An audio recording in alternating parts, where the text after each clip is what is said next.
Alright, move back, move back, move back.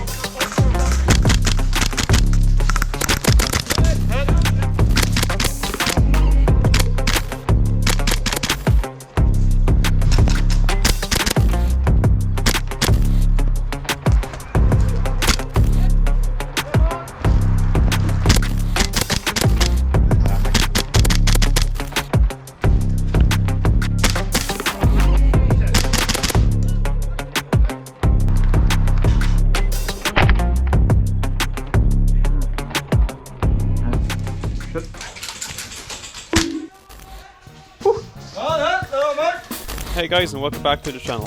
Or if it's your first time seeing the channel, welcome. So as you guys probably noticed, the past few videos I've done on the channel, I have been using my Salvo Precision MCX. So I have the 10-inch LTC saw model, and it's one of the first batches that Salvo has produced. And although I'm loving the gun, I use it every single time I go out at this stage, and I just cannot put it down. There are some flaws to it. So this is kind of what this video is about. It's basically just a review of the whole gun and my time with the gun.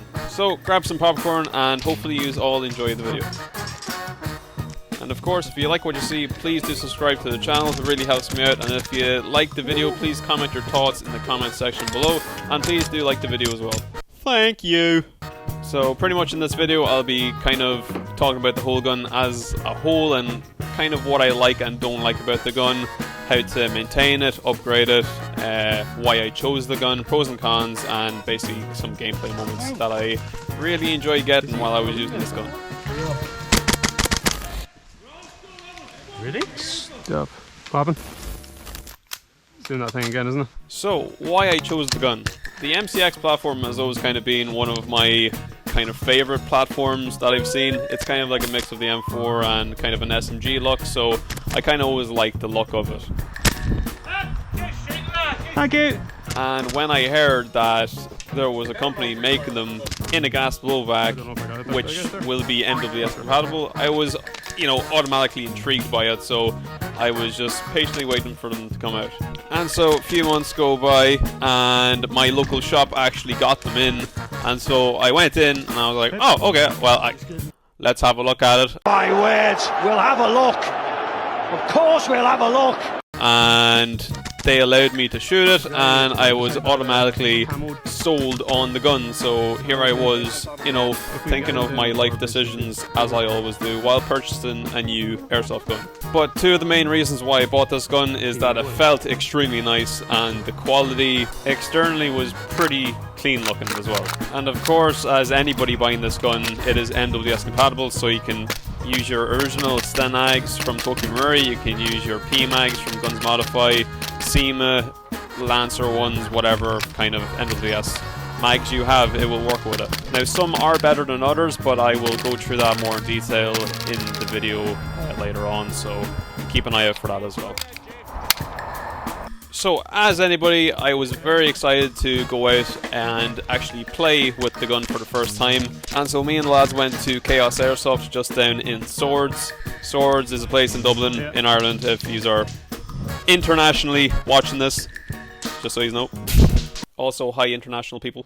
But yeah, we went to Chaos and we were really enjoying the games. The first game that I did with the rifle was actually on my channel. It is the most recent one and it'll be pinned up in the video so you can watch it for yourselves. But to be honest, I could not fault the gun except for the low FPS. So the gun out of the box shoots around 270 to 280 FPS on 0.2 gram BBs. And if you go up any type of weights, it's obviously going to come right down the FPS. So my gun that day with .25 was shooting around 260-ish FPS. And you can see within that video, the BBs are kind of traveling quite slow, but they were still quite accurate. There was literally no faults with the accuracy at all that day. So it was nice that the gun was shooting well out of the box too. So I knew coming home that day, I would need to make some changes to the gun to get the FPS up. So when it comes to taking apart your gun, it is very, very simple. So there are two screws, they are torque screws on the rails, so you would need to take them off. Now, before you do any of this, I would always heat your screws up because they can strip very, very easily, and I've been there myself with this gun specifically. But heat them two screws up and then the rail will come off, and make sure your upper and lower are separated too.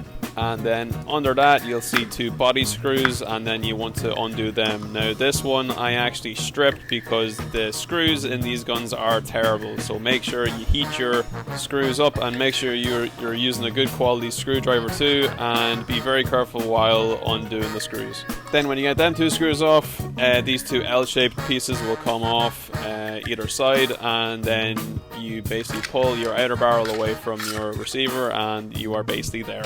There is a little screw holding in your hop unit as well. Be very careful with that too. It's again a really bad screw, so just be careful. Make sure you're using the right size of Allen key for that too. And after this part, it's pretty much like an MWS, so if you know your MWSs, work away at it. And also I did a video on this, it'll be tagged up here and you'll be able to see how to do it. So the way Salvo Precision regulate their FPS is by changing the length of the barrels. So the stock barrel in the Salvo Precision is actually small, so it's basically half the size of my 10-inch model, so it's around 135 millimeters. So when it came to upgrading barrels, I then went to Lefty or Prometheus. They do a MWS barrel, which is a 250mm barrel. So obviously going to stick that in because it is genuinely a really good barrel. And the bore is, I'm pretty sure it is 603. So if you know anything about upgrading MWSs or any gun basically, if you change the barrel size or bore, it's going to change the FPS quite a lot. So my gun, whenever I chronoed it without an M-Pass, it was shooting around 360 to 370 FPS on 0.2 gram BBs. And for Ireland, that is obviously not allowed. Our limit is 328 on 0.2 gram BBs. So this leads to the M-Pass that I put into it. I went with the Jaeger Precision M-Pass because I genuinely think it is a good M-Pass. A few years back I used to run the Angry Gun nozzle M-Passes, but to be honest their QC at times can be quite bad with internal parts, so that is why I went with the Jaeger Precision, and they're widely available as well, so that's why another reason why I got it. And I also did try different barrels when it came to the MCX, so I tried a Maple Leaf barrel and then an Action Army barrel, and as you can see here I had to do some modifications to kind of make it fit because there was a lot of wobble within the inner barrel, so whenever the gun shot it was actually moving around in the outer barrel of the gun, so I had to change that to kind of make it fit a little bit better. But whenever the Lefty ones came into my local shop, I then got one and the performance has been quite good, and I can get really good headshots just like these ones.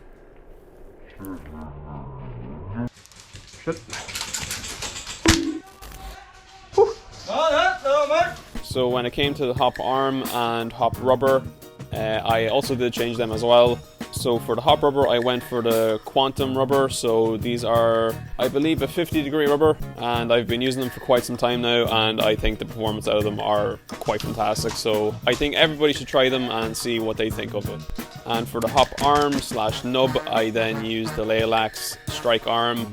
For the MWSs, I think they're quite good, and I always use them in all my gas pullbacks. So I think the performance with the quantum rubber and then the Lefty barrel just works extremely well, and the accuracy is pretty damn good, even on the heavier BBs as well. So I kind of float between 0.28s and 0.3s. I never tried 3.2s. I'm just not a big fan of them, especially in Ireland, because the dual limit is so low in Ireland, so I don't really see the point running anything over 0.3 BBs. So I wasn't planning on changing the hop unit in this rifle because I usually don't really mess with hop units, but I actually had to change the hop unit on this because the piece where the hop arm or adjuster sits into actually broke on me, and I've seen this online, and I actually do some tech work to my friends' guns as well, and they have had the same issues as I did with my hop unit. Now the hop unit is still usable, but don't expect, you know, the same type of consistency with the accuracy when it's broken, so I would automatically just change it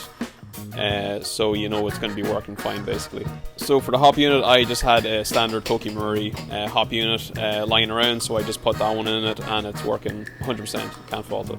So that is basically all the upgrades I have done to the hop section of my gun. So it is the Lefty 250mm barrel, the quantum rubber, the Lefty MWS strike arm, and then for the M-Pass in the nozzle I then installed a Jaeger Precision M-Pass. I also changed out the buffer pad in this gun as well to the Jaeger Precision buffer pad, because for some reason Salvo puts all different types of buffer pads in their rifles. So I didn't actually, it was actually a friend that said it to me. But from these pictures that you can see here, there is actually all different sizes that they come in the rifles. So there is actually a Toxin version of it and then the Salvo version. The Salvo is a smaller one, and then the Toxin is the kind of bigger style one. When I got my rifle, I got the Toxin style version, so it was the bigger version, and there was a lot of damage coming from my one, as you can see here as well. So just note to self, I would change that if I were you to a Jaeger Precision buffer pad. I think they are quite good as well, and they won't cause as much damage to your rifle too. So there has been one malfunction that has been happening with all my mates while using the Salvo Precision. And that is, you're just shooting along and your trigger goes dead on you. So here are some of the clips of it happening. Alright, okay. 3, 2, 1, go! Oh, shit, me gun! Hit my fucking gun! Fuck your sake, man! What the fuck is wrong with this?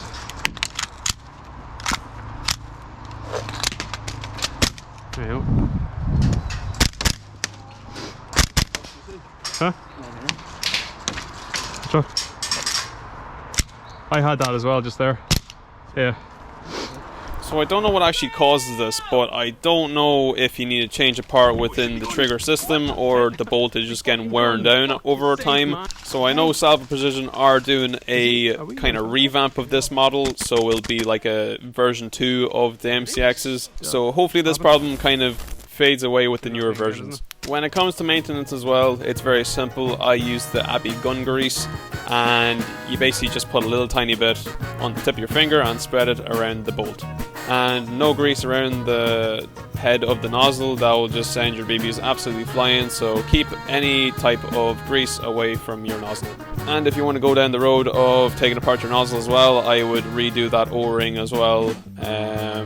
You can use the dropper oil as well, but I kind of don't really go for that anymore. It does get everywhere, so I would take apart the whole nozzle and re-lubricate that O-ring at the end of the nozzle. And for your trigger unit as well, you can also get a little tiny bit of gun grease on your finger and just basically rub it around the top side of the trigger unit. But before you do any of that re-greasing, I would degrease your whole gun as well. Make sure everything's clean and no grime or dirt is around the main parts of the gun. So one thing I did notice about these guns as well is that you have to re-tighten the screws every single time you go out to play with them. These things basically shake themselves apart, so especially in the bolt and nozzle area of the gun. So whenever you're doing any type of maintenance, always make sure you're tightening the top 2 screws on your nozzle, because if you don't do that every single time you play, you then break your bolt like I did.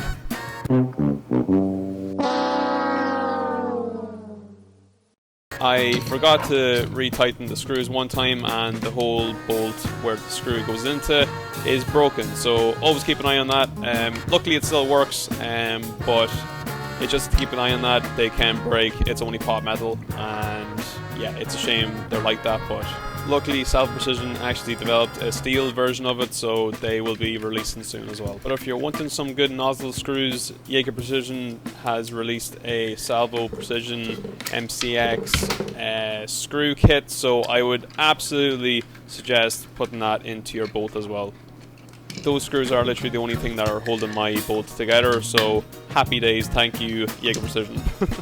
I feel like I'm complaining more about the gun than I should be, but I'm kind of only laying out what you're kind of getting yourself into with these guns. But if you have the experience, you know, taking apart these guns and rebuilding them, I would absolutely change all the things that I've changed in my gun, because they are the main things that break.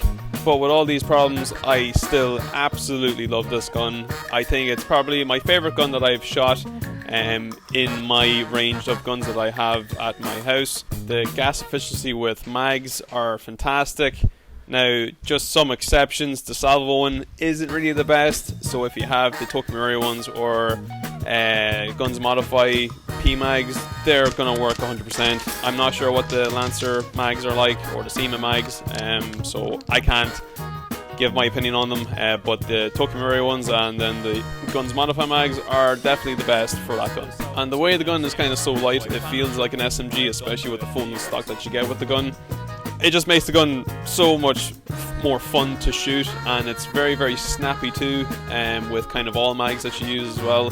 So it does feel like an SMG, and that is kind of why I steer towards it more than my other MWS like the CGBR or the Mark 18.